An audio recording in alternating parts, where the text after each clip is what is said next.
Joining us now is Congressman Darrell, Issa, ranking member of the House Committee on Oversight and Government Reform. He comes to us from Capitol Hill this morning. Congressman, good morning. Good morning, Carol. So yesterday you did reintroduce the Financial Oversight Commission Act, which would create a panel to look into the financial crisis. I will get to that in just a moment. I've got to ask you, though, about the bailout. The Senate voting yesterday to allow the release of the second half of TARP. Should these funds be released in your view? Of course not. You know, the example of good money after bad is the administration, the Bush administration, came to us, told us what they were going to use the money for, never used the money for what they said they wanted it for. They said they needed it immediately because they needed to unfreeze the markets. Well, it's no longer immediate.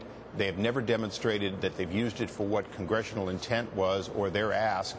And they are only vaguely dividing, telling us what they'd use the next $350 billion for. That lacks transparency and oversight. We talked, though, this morning about Bank of America specifically, our big story, and they actually generated more than $100 billion new loans in the fourth quarter. So that is an indication that banks are starting to lend and the credit freeze is starting to thaw a little bit. So maybe those government efforts are actually helping. Well, I think when you look at the liquidity that was flooded into the market, any bank could have increased by those ratios. But they weren't.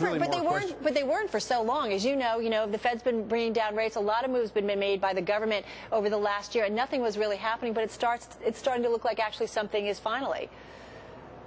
Well, look, I'm not without sympathy for the credit markets, and I want to make sure they move again. But giving $25 billion to Bank of America so they could buy Merrill Lynch for $10 billion didn't put any money into the credit markets. It clearly was government money used to buy other companies with no benefit to anyone except perhaps certain stockholders. Mm-hmm. Well, B of A, as you know, getting that $138 billion emergency lifeline from the government to really kind of support its acquisition of Merrill. I'm assuming you think that was a big mistake.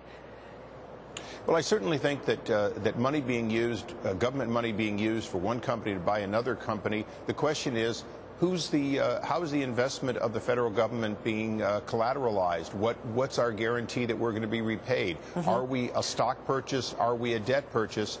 It's very clear that in most cases what we really are is a gift today in return for certain social welfare programs being supported by direction of Barney Frank in the future. Mm-hmm. That's a problem because we're already seeing that the administration is coming in looking to Congressman Frank and others and saying, oh yeah, you need to make sure these banks are reducing loans and refinancing loans with our money. That was never what Congress voted for. Congressman Issa, I do want to talk about the bill that you've introduced to set up essentially a panel to look into the financial crisis. I mean, what's the goal of this?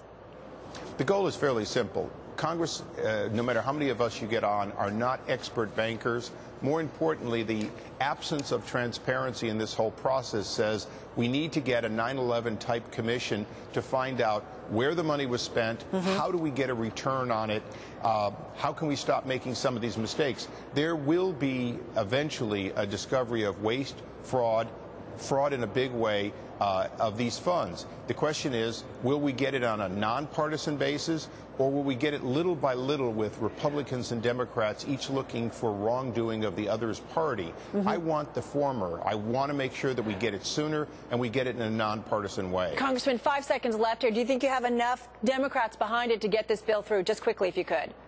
Quite frankly, I don't, but I believe over time the need for a 9/11 type commission for a $700+ billion bailout absolutely will be inevitable, but it's going to take a while. Got to leave it there. All right, everybody. Thank you, Congressman. Coming up next, Starting Bell.